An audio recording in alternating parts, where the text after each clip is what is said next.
नमस्कार मित्रों, आज हम बायोडायवर्सिटी जैव विविधता का अध्ययन करेंगे। जैव विविधता, जैसा कि नाम से ही हमें पता चल रहा है कि जैव यानी जीवित जंतुओं और पादपों से संबंधित है, या हम कह सकते हैं लाइफ, जीवन से संबंधित है। और विविधता यानी विभिन्नताएं या फिर वैरायटीज जो हैं, विभिन्नताएं। और ये हो जाएगा सजीव। तो हम कह सकते हैं कि जैव विविधता से अभिप्राय सजीवों में पाई जाने वाली विभिन्नताओं से है। हमारी पृथ्वी पर विभिन्न प्रकार की पादप, विभिन्न प्रकार के सजीव तथा सूक्ष्म जीवों की उपलब्धता है तथा उनमें जो विभिन्न प्रकार की विभिन्नताएं पाई जाती है। बैक्टीरिया और फंगस में विभिन्नताएं हैं, जबकि दोनों माइक्रो ऑर्गेनिजम्स हैं। बहुत सारे बर्ड्स की वैरायटीज पाई जाती हैं। एनिमल्स में डिफरेंट काइंड की वैरायटीज हैं। इंसेक्ट्स हो गए, बर्ड्स हो गए, रेप्टाइल्स हो गए। पादप जो है उनका भी अलग अलग उनकी कैरेक्टरिस्टिक्स के आधार पर वर्गीकरण किया गया है। Bryophytes, pteridophytes, gymnosperm, angiosperm. तो ये सभी जो वैरायटीज हैं, विभिन्नताएं जो हैं सजीवों में, चाहे वो पादप हों, चाहे वो सजीव हों, चाहे वो सूक्ष्म जीव हों, उसे कहा गया है जैव विविधता। अब ये जो जैव विविधता है, ये जरूरी नहीं है कि ये एक ही प्रकार की हो। अलग अलग इकोसिस्टम या पारिस्थितिकी तंत्र के आधार पर ये इट मे बी डिफरेंट, अलग अलग हो सकती है। अलग अलग सजीव उस पर्टिकुलर क्षेत्र विशेष में पर्टिकुलर टाइम के हिसाब से पाए जा सकते हैं। जैसे कि हम बात करें कि एक डेजर्ट इकोसिस्टम है, हम रेगिस्तान की अगर हम बात करते हैं तो रेगिस्तान में पाए जाने वाले पादप एकदम अलग होंगे। वहाँ पर पाए जाने वाले सजीव एकदम जो होंगे, जंतु जो होंगे वो एकदम डिफरेंट टाइप के होंगे। अगर हम जलीय क्षेत्र की बात करेंगे तो जल में पाए जाने वाले जो पादप होंगे वो रेगिस्तानी इलाकों के जो पादप है उनसे बिल्कुल अलग होंगे। तो ये जो वेराइटीज जो है, विभिन्नताएं जो हैं, वो विभिन्नताएं जो हैं वो जैव विविधता कहलाती है। जीवों में पाई जाने वाली विभिन्नताएं, जिसके अंतर्गत एक सूक्ष्म जीव, इंसेक्ट्स, पक्षी और जितने भी मैमल्स हैं, और ये सभी इसके अंतर्गत आते हैं। अब बात करते हैं कि जैव विविधता को कितने प्रकारों में बांट सकते हैं। जैव विविधता के प्रकारों की अगर बात करते हैं तो जैव विविधता को मुख्य रूप से 3 प्रकारों में हम बांट सकते हैं। टाइप्स ऑफ बायोडायवर्सिटी, तो हम 3 भागों में इसे बांट सकते हैं। पहला हो जाएगा आनुवांशिक जैव विविधता। आनुवांशिक जैव विविधता मुख्य रूप से जीन्स से और गुणसूत्रों से संबंधित है। गुणसूत्रों की संख्या, उनकी संरचना में परिवर्तन के कारण अगर एक ही प्रकार की प्रजाति में अगर कोई परिवर्तन होता है तो उसे कहते हैं आनुवांशिक जैव विविधता। सेकंड हो जाएगा प्रजातीय जैव विविधता।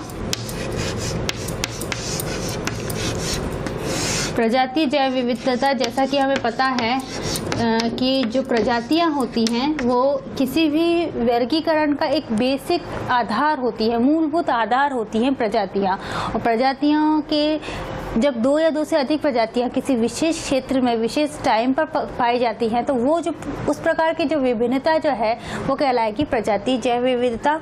और तीसरा हो जाएगा पारिस्थितिकी जैव विविधता। किसी विभिन्न प्रकार के पारिस्थितिकी तंत्र के आधार पर अगर जीवों में विभिन्नताएं पाई जाएं तो उसे कहा जाएगा पारिस्थितिक जैव विविधता।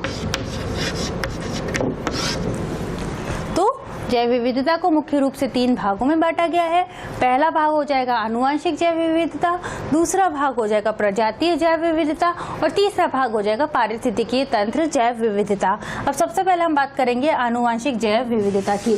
जब हम आनुवांशिक जैव विविधता की बात करते हैं तो आनुवांशिक जैव विविधता मुख्य रूप से आधारित है जीन्स पर, गुणसूत्रों पर यह आधारित है। और यह आनुवंशिक जैव विविधता हमेशा एक ही प्रकार की प्रजातियों में अगर किसी प्रकार की विभिन्नताएं पाई जाती हैं तो वो किससे संबंधित होगी? आनुवंशिक जैव विविधता से।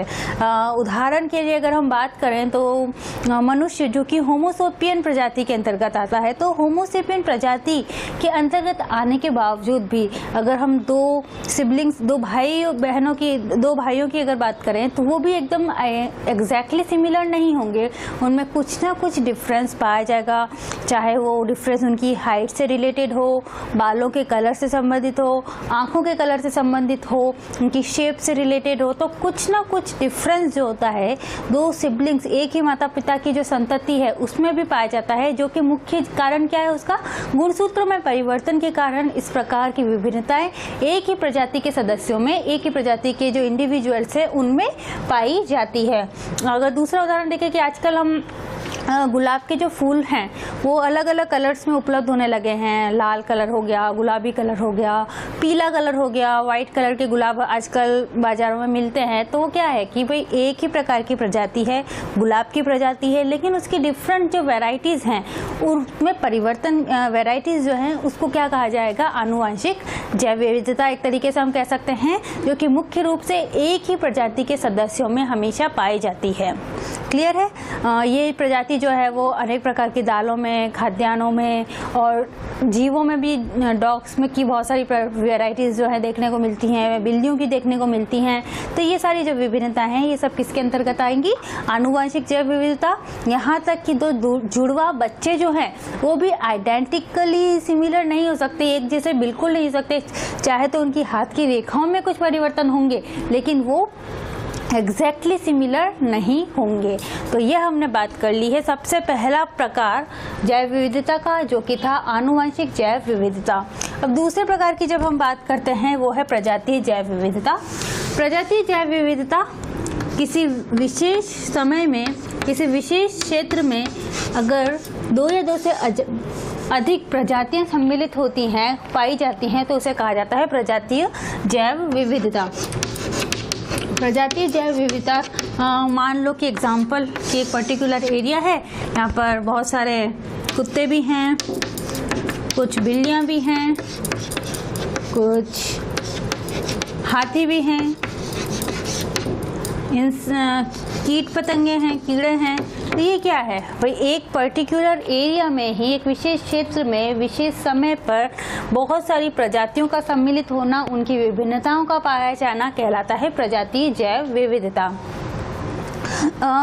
इसके अंतर्गत कुछ दूसरी टर्म्स भी आते हैं, जैसे कि एक आता है प्रजाति समृद्धता, इसे स्पीसीज रिचनेस भी कहते हैं। तो प्रजाति समृद्धता क्या है, इसके अंतर्गत ये एक टर्म आती है कि एक विशेष क्षेत्र में विशेष समय पर किसी फिक्स प्रजाति की संख्या अगर ज़्यादा है तो उसे कहा जाएगा प्रजातीय समृद्धता। मीन्स हम कह सकते हैं कि अगर हम बर्ड्स की, पक्षियों की 3 प्रजातियों की बात करते हैं कि प्रजाति नंबर 1 हो गया, एक प्रजाति नंबर 2 और प्रजाति नंबर 3। मान लीजिए कि यहाँ पर 3 पक्षियों की प्रजातियां हैं। अब इन 3 प्रजातियों में से जो भी प्रजाति की संख्या उस पर्टिकुलर क्षेत्र विशेष में विशेष समय पर ज़्यादा होगी वो होगी समृद्ध प्रजाति, स्पीसीज, रिच स्पीसीज जिसे हम कहेंगे। तो मान लो कि एक विशेष क्षेत्र है और विशेष समय पर प्रजाति नंबर जो 1 है उसकी संख्या मान लीजिए 3 है, प्रजाति नंबर 2 की संख्या मान लीजिए 2 है और प्रजाति संख्या 3 की संख्या मान लीजिए 3 है। तो समृद्ध प्रजाति कौन सी होगी, 1 नंबर की प्रजाति। क्यों? क्योंकि इसके जो नंबर्स हैं, इनकी जो संख्या है वो विशेष क्षेत्र में सर्वाधिक हैं। तो ये तो हो जाएगा समृद्ध प्रजातीय क्षेत्र। इसी से संबंधित एक आता है सम प्रजाति क्षेत्र, उसमें स्पीसीज रिच इवनेस जिसे बोलते हैं। स्पीसीज इवनेस मीन्स एक पर्टिकुलर क्षेत्र में पर्टिकुलर टाइम पर अगर सभी स्पीसीज की जो संख्या है, सभी प्रजातियों की संख्या समान है तो उसे कहेंगे प्रजातीय समानता। मान लीजिए प्रजाति नंबर 1 के नंबर भी 2 हैं, संख्याएं भी 2 हैं, प्रजाति 2 के भी 2 हैं और 3 के भी 2 हैं। संख्या अगर 2 है तो सभी के क्या हो जाएंगे, एक पक्षी जो है, 1 नंबर का जो पक्षी है वो टोटल इस क्षेत्र में 2 हैं, 2 नंबर का जो पक्षी है उसकी संख्या भी 2 है, तो 3 की भी 2 है। तो हम ये नहीं बता सकते कि इसमें कौन सी स्पीसीज जो है वो रिच है, कौन सी स्पीसीज जो है उसकी संख्या ज़्यादा है। तो ऐसा क्षेत्र जिसमें सभी प्रजातियों की संख्या समान है, जनरली ये देखने को बहुत कम मिलता है किसी क्षेत्र विशेष में सभी प्रजातियों की संख्या समान हो, लेकिन किसी कंडीशन में अगर सभी प्रजातियों की संख्या समान है तो उसे सम प्रजातीय क्षेत्र कहा जाएगा। इसके बाद एक क्षेत्र और होता है जिसे बोलते हैं कि वैश्विक जैव विविधता भी बोलते हैं। वैश्विक जैव विविधता से अभिप्राय ये है कि किसी विशेष क्षेत्र में अगर विभिन्न प्रकार की विभिन्नताएं हैं सजीवों की, अगर किसी पर्टिकुलर एरिया में बहुत सारी प्रजातियां हैं, 1 2 3 4 5, वहाँ पे हाथी भी हैं, पादप भी हैं और दूसरे बर्ड्स भी हैं, तो वो सारी जो विभिन्नताएं जो होंगी 1 2 3 4 5 6 कोई किसी से मैच नहीं करती, सबकी विभिन्नताएं हैं और एक लिमिट से ज़्यादा उस क्षेत्र में विभिन्नताएं जो हैं सजीवों की पाई जाती हैं, तो उसे कहा जाएगा ग्लोबल बायोडाइवर्सिटी या फिर वैश्विक जैव विविधता। तो ये कुछ टर्म्स थी जो प्रजाति जैव विविधता के अंतर्गत आती हैं। तो ये दूसरे, पहला हमने पढ़ा था आनुवांशिक जैव विविधता, जो एक ही प्रकार की प्रजाति के अंतर्गत जो विभिन्नताएं पाई जाती हैं उसे प्रजाति जैव आनुवांशिक जैव विविधता कहते हैं। सेकंड हमने पढ़ा प्रजाति जैव विविधता। इसका मतलब है कि 2 या 2 से अधिक प्रजातियों के किसी विशेष क्षेत्र में पाई जाने वाली प्रजातियों में जो विभिन्नताएं होती हैं उसे प्रजातीय जैव विविधता कहते हैं। और तीसरा हो जाएगा पारिस्थितिकी जैव विविधता।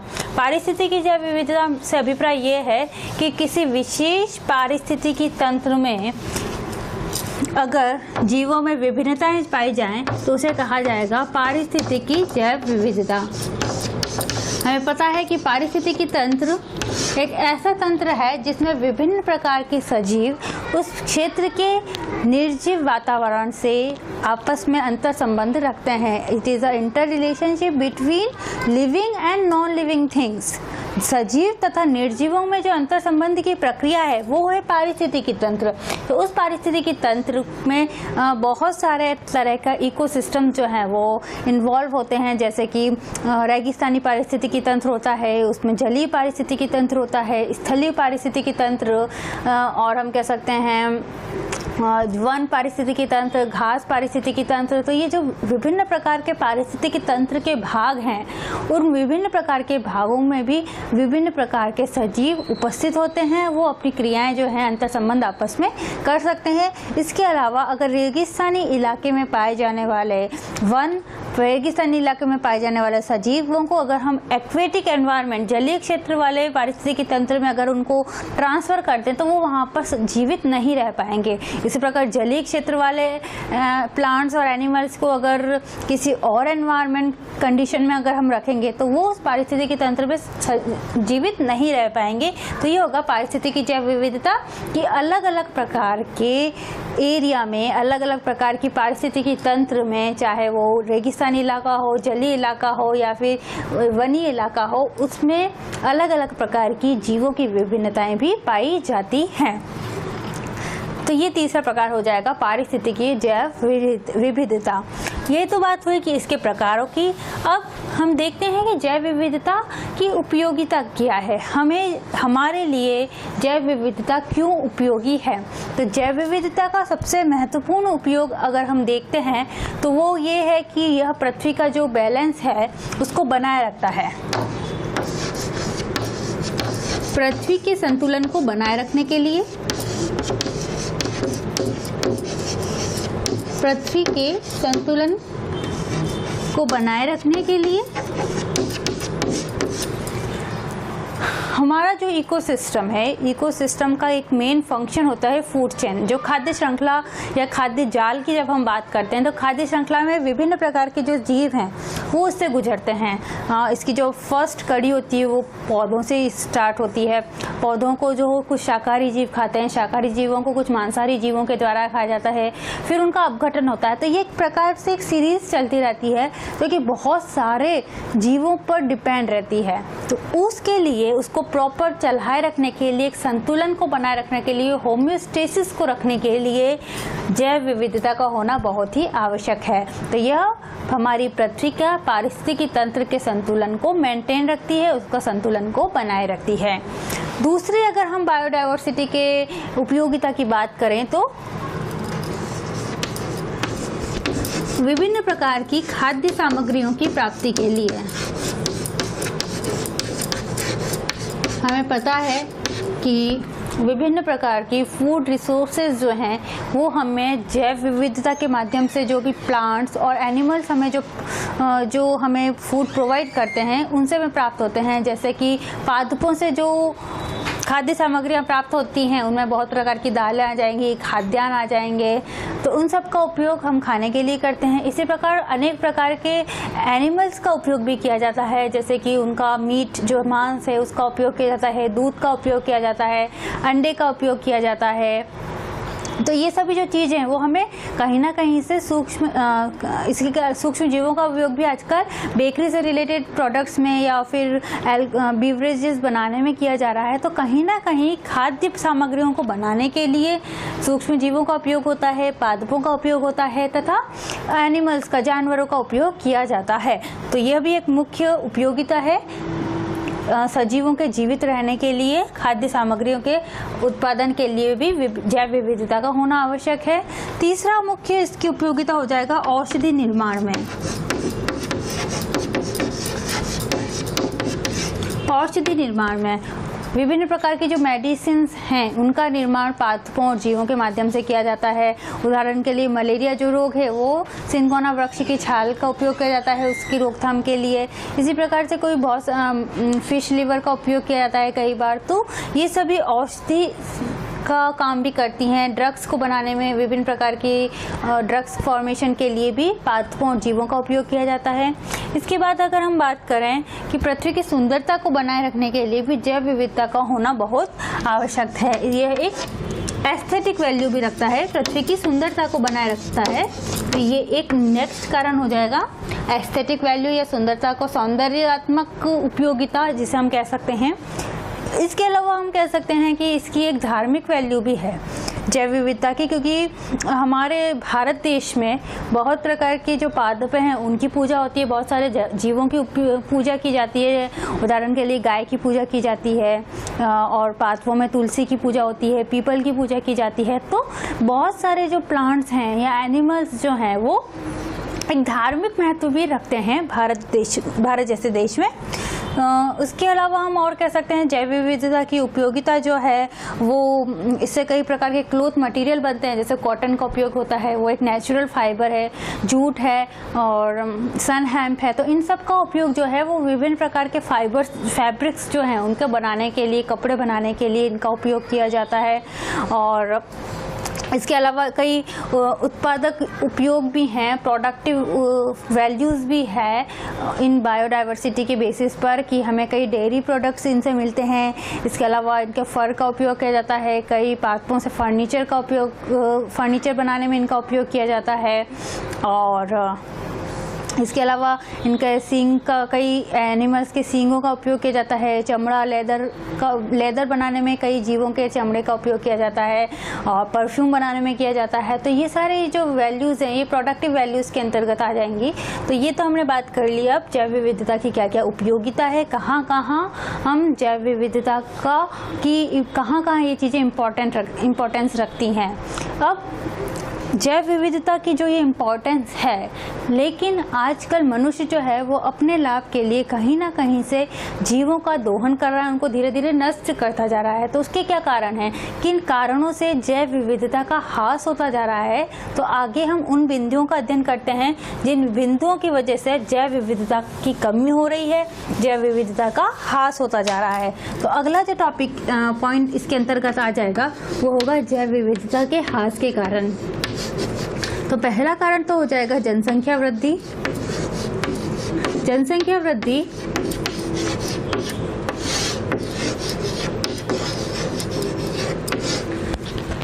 ह्यूमन पॉपुलेशन जो है वो बहुत ज़्यादा इंक्रीज़ होने की वजह से उस पर्टिकुलर क्षेत्र से लोग क्या कर रहे हैं, जंगलों की कटाई कर रहे हैं। डिफॉरेस्टेशन प्रोसेस की वजह से वन विनाश हो रहा है, उससे कई पादपों का, उसके साथ जंतुओं का जो आवास है उसका खत्म, वो सब चीज़ें जो हैं वो धीरे धीरे नष्ट होती जा रही हैं। तो सबसे मेन जो इम्पोर्टेंट रीज़न है बायोडाइवर्सिटी के लॉस का जनसंख्या वृद्धि। दूसरा हो जाएगा औद्योगिकरण। दूसरा कारण होगा औद्योगिकरण। इंडस्ट्रियलाइजेशन के कारण जनसंख्या वृद्धि हो रही है और जो लोग हैं आजकल बहुत सारा इंडस्ट्रियलाइजेशन कर रहे हैं, फैक्ट्रीज खोल रहे हैं, इंडस्ट्रीज लगा रहे हैं, तो उसके लिए उन्हें एक लार्ज एरिया की ज़रूरत होती है। और बड़े क्षेत्र पे जब वो अपनी इंडस्ट्रीज़ को स्थापित करते हैं तो वो उस क्षेत्र में रहने वाले जितने भी सजीव जीव हैं उनकी जो आवास है उसको नष्ट कर रहे होते हैं कहीं ना कहीं, तो इससे भी उस क्षेत्र में जीवों का धीरे धीरे ह्रास होने लगता है। तीसरा कारण हो जाएगा प्रदूषण।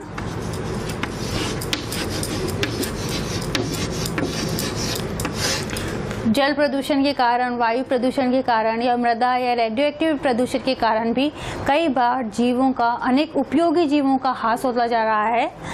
उसके बाद चौथा कारण हो सकता है कि आजकल इल्लीगल हंटिंग की जा रही है, शिकार किया जाता है कई जीवों का, जो कि हम कह सकते हैं जो खतरे में जो जीव हैं उनका भी आजकल बहुत ज़्यादा शिकार किया जा रहा है, जैसे कि इल्लीगल हंटिंग ऑफ एनिमल्स को हम पॉचिंग कहते हैं। तो ये बात याद रखिएगा कि illegal hunting of animals is called as the poaching, and वो जो शिकार की वजह से भी बहुत एनिमल्स का ह्रास होता जा रहा है, वो धीरे धीरे नष्ट होते जा रहे हैं। इसके अलावा रिसर्च पर्पस के लिए कई जीवों का उपयोग किया जाता है, कई बार प्लांट स्पीसीज का उपयोग किया जाता है, तो उससे भी जीवों का धीरे धीरे कमी होती जा रही है। और इसके अलावा हम कह सकते हैं कि कई बार नेचुरल डिज़ास्टर की वजह से भी कई बार जैव विविधता की कमी होती है, अर्थक्वेक या फिर मतलब हम कह सकते हैं कि भूकंप का आना या फिर भूस्खलन होना, और कई बार ज्वालामुखी के फटने के कारण भी बड़े स्तर पर जैव विविधता में कमी हो जाती है। इसके अलावा कई बार फॉरेस्ट फायर हो जाता है, जंगलों में आग लग जाती है अपने आप घर्षण के कारण, तो वो भी एक मुख्य कारण है जिसकी वजह से जैव विविधता का जो है ह्रास हो रहा है। तो ये सारे रीजंस तो हो जाएंगे जैव विविधता की कमी क्यों हो रही है। तो आज हमने मेनली यह पढ़ा है कि जैव विविधता को मुख्य रूप से 3 भागों में बांट सकते हैं, इसकी उपयोगिता कहाँ कहाँ है और किन कारणों की वजह से जैव विविधता का ह्रास होता जा रहा है। हम नेक्स्ट क्लास में पढ़ेंगे कि जैव विविधता के संरक्षण के लिए हमें क्या क्या कदम उठाने चाहिए तथा कौन कौन से मेथड्स हैं जिनका की कंजर्वेशन जो है जैव विविधता के संरक्षण के लिए कौन कौन से मेथड्स का उपयोग किया जाता है। Thank you.